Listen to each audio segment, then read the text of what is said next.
Sziasztok, Kerülős Máté vagyok, és ebben a mai videóban egy nagyon, de nagyon fontos dolgot,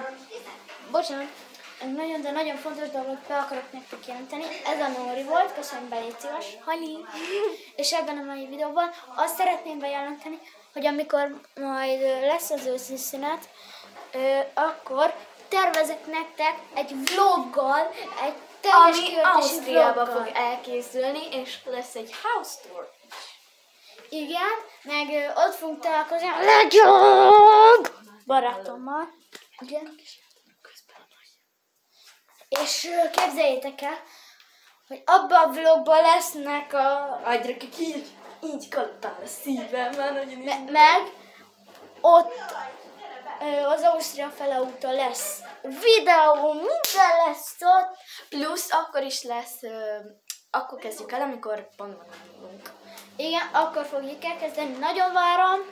Meg ma beszerettem volna azt is jelenteni, hogy ma is lesz egy kajakóstolós videó, ilyen 6-7 óra körül a Nórival.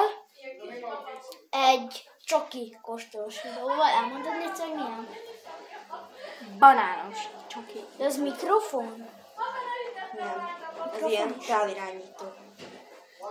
Látod, nem lesz hangosabb tőle. Ja, mindegy. Bocsánat.